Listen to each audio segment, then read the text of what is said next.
How's it going, everybody? This is Toros, and today, Shadow Trainer 1030 is pleased to do a movie review for Jurassic World Dominion.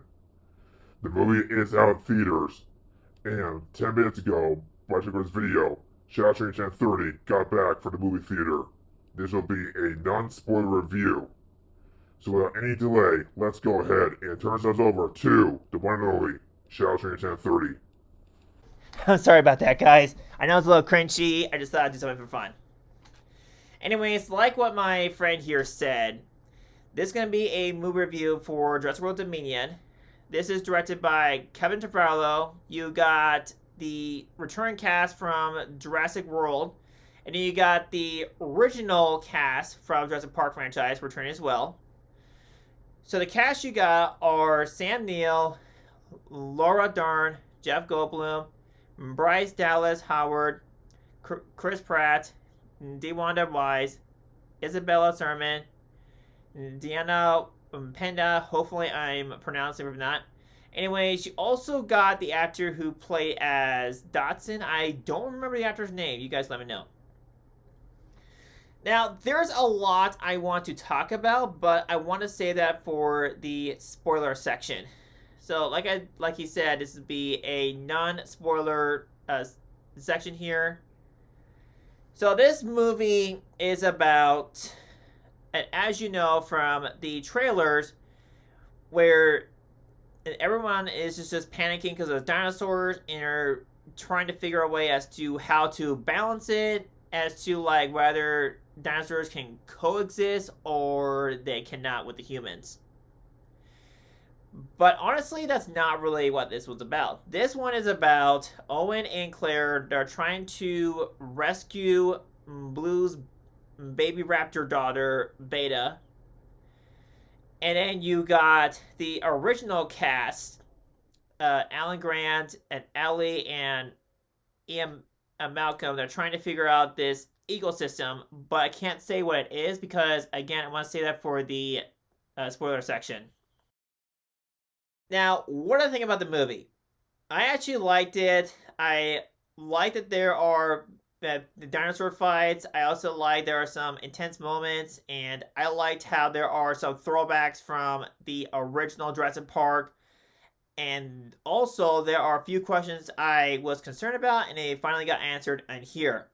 I feel like this was a really good way to build to wrap up the Jurassic franchise. But do remember, we do have Camp Cretaceous coming out next month. Now that I've gone over all the good stuff that I liked about it, well, I should say not all of it, because again, that's in the spoiler section. The problems I have with the movie are, there are a few moments in the movie, and it's just like, okay, can we pass all this? And then there's another moment too where, and I just wish it went a little differently, but again, I'll talk about that in the spoiler section. How the movie ended, it was unexpected, and I'm actually satisfied with how it ended. So I'm gonna go ahead and jump into the final verdict for the movie here, because I want to get to the spoiler section. So the final verdict I want to give for Jurassic World Dominion that I think it deserves is a 7 out of 10. Now, the reason is because originally I was thinking about giving it an 8 out of 10, but there were a few moments in there I'm just like, I just wish that it went this route, and I wish that I'd seen this. But other than that, everything else is pretty much fine. I think it's definitely worth watching. So now that I got the non-spoiler section out of the way, so I'm going to go ahead and get into the spoiler section here, which, by the way, if you have not seen the movie, be sure to click off of it, watch the movie first, then come back, because, like I've said several times, there are a lot to talk about. So, getting into the spoilers in 3, 2, 1. I don't know what I just watched. This does not seem like I'm watching a dinosaur movie. It seems like I'm watching a horror movie around bugs. One of the reasons as to why I gave the final verdict out of 10 is because the main plot of the movie is around locusts. Yeah, not even joking. I don't know what the director was thinking. It didn't seem like he decided to take the title from the Star Wars franchise and input it into the Jurassic World franchise, and you got yourself Jurassic World: The Rise of Locusts. There you go, guys. That's the name of the movie.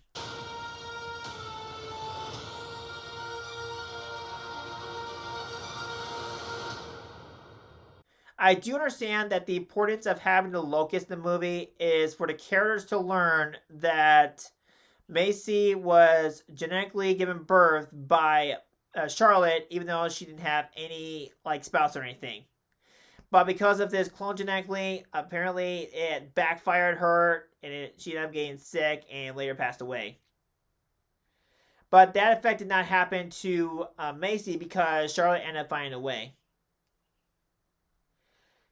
It was kind of weird that they had Allie and Alan decide to travel all the way to Biosyn, and they learned that Ian Malcolm is working with Biosyn, but later in the movie he gets fired. And I just kind of didn't like how Ian Malcolm know that there was cameras and the other ones did not. So he decided to just sneakily give this little band to Allie and Alan Grant just that way they can sneak into the lab to be able to get the sample of the locust to be able to figure a way to how to stop the locust. Because the locusts are like eating these crops, eating supplies, and like if that happens, then basically the living things, including dinosaurs, won't be able to survive. There are a lot of intense sequences here. There are a lot of jump scares in here, but the only jump scare that got me was when Alan, Allie, and Macy were in the amber mines, and that Alan was just climbing up the ladder and just checking. It's all dark, like, I can't see. Can you give me the torch? Of course, Allie gives it to him. He lights up in front of him as a Dementrodon who just roars at him, which, yeah. And I think it was a kind of weird moment in the movie to where they were trying to like they were stuck between the gate here and also the Dementrodons, and like the middle of them was this big huge boxes, and then at the other side of the gate you do have Ian Malcolm trying to figure out the code. Like, give me a second here. Let's notice this. Let's do this. I'm just like, okay, can we just move on already? And then all they have to do is have this one guy who's like a second wingman to Ian Malcolm decide to just like, oh, I actually know how to do this. Oh, click, click, click, click, click. There you go. Gates open, and they just get through, and they made it safely from the Dementrodons. Another weird thing that they were like at some edge of at a jeep, and they're like, okay, let's go to the lab, see if we can be fine. But nope, it just have turned away, and that's not going well. And I know some people are going to be asking me as to how did Giganotosaurus do here? Well, it's not what I expected because I expected it to be like the Joker, like how Kevin Tafrallo explained that it likes seeing the world around him burn and just all smiling and enjoying it, but it didn't seem that way. It just likes to be able to just try to like eat stuff. Which, speaking of which, you have this weird moment in the movie here to where Ian Malcolm had like this burned locust with the stick here going like this, and of course he stabs the Giganotosaurus in his mouth, and I was like, whoa, that must be very spicy there. A good bad in taste there. But yeah, the reason why the locust is on fire is because Dawson decided to be able to burn all the evidence, or right to say, while the dinosaurs are out in the woods here with all around them all on fire, but decided to safely go inside this building here, which he thought that was the greatest idea ever, but no, it wasn't. Because you have the main characters go right in the middle of the building here, outside and say where the chopper was there. But unfortunately, you do have Rexy, then you have Giganotosaurus about to fight each other. Which at first I thought Rexy was gonna get killed until the camera rolled to its eye, and I was like, it moved. I was like, oh, it's not dead yet. And then you have Tafrallo in here, where it was sort of important to the fight, but they ended up Rexy just pushed the Giganotosaurus all the way into its claw. It gets like sliced through. I was like, yeah. And Giganotosaurus is pretty much dead. So pretty much no longer an apex predator anymore. So there's Rexy right there. So Rexy got to win.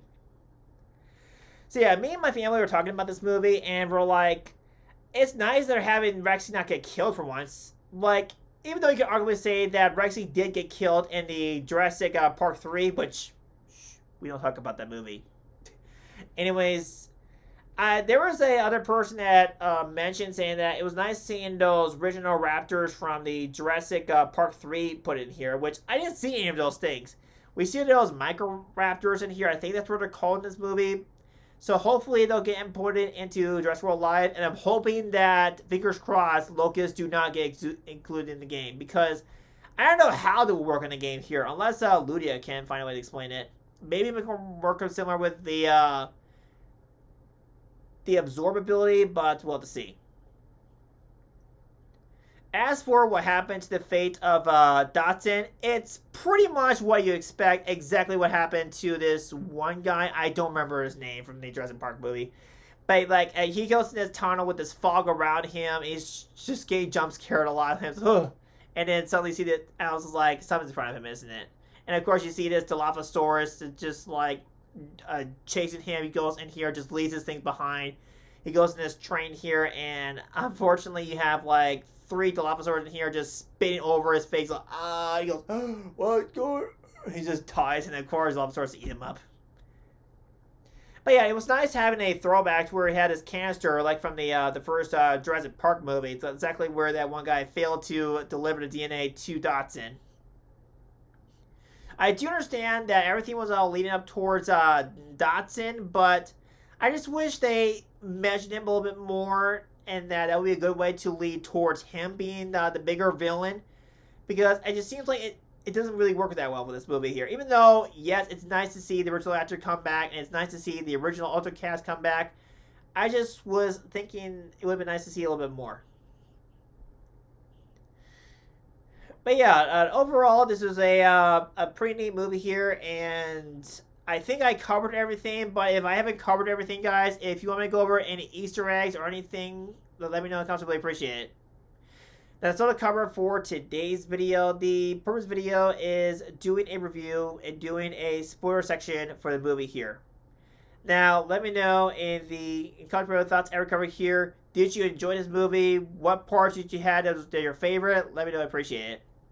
Hopefully you all did enjoy today's video. Thanks for watching. If you enjoyed this video, be sure to give the video a thumbs up. Turn on the subscribe bell for more content videos as usual. See you on the next video. Until next time.